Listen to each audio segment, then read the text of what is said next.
mulla olisi ongelma. Minkälainen? No, mulla on yksi kaveri, joka vaan ryyppää ja laittaa pemaariin. Tai se oikeastaan ryyppääkään, se vaan laittaa pemaariin. Miksi sä sanoit, että ryyppää? No, kun se laittaa pemaariin, niin sillä ei jää aikaa mihinkään muuhun. Esimerkiksi sinulle vai? No niin, tai kenellekään.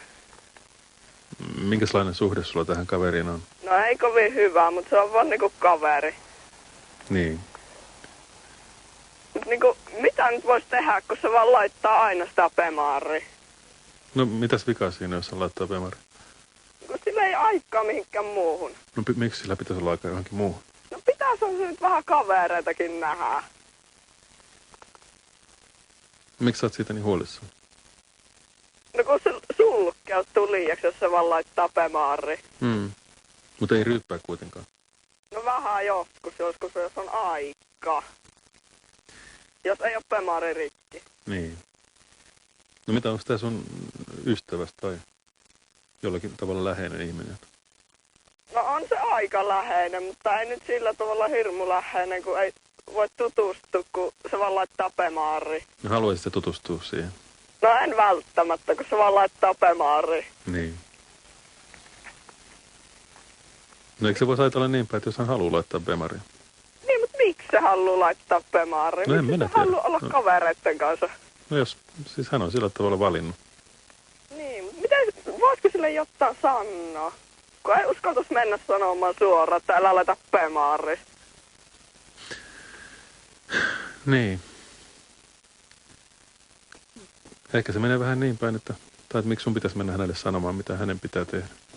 Niin, mutta siis niinku, eihän tossa ole mitään älyä laittaa aina pemaariin. Miksi sä oot niin kiinnostunut tästä kaverista, joka laittaa pemaria? Kun minä oon ihastunut. No niin, nythän se tuli sieltä. Eikö sä vois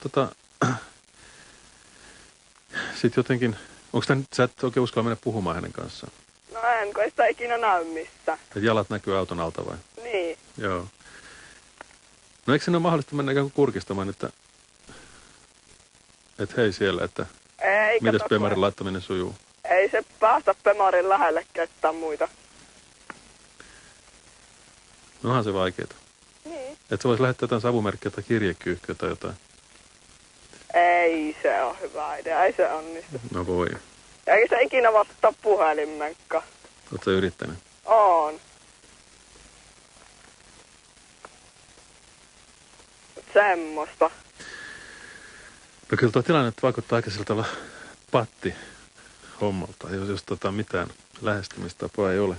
Niin. Kyllä se varmaan täytyy lähestyä bemaria ja uskaltautua sinne ja kurkistaa sinne auton alle ja yrittää jotenkin tehdä itseäsi tiettäväksi. Niin. Vähän semmoista rohkeutta ilmeisesti sunkin osalta tuossa tarvitaan. Niin. No niin. Niin. Just näin. Soittakaa sille jotain HC:tä. Selvä.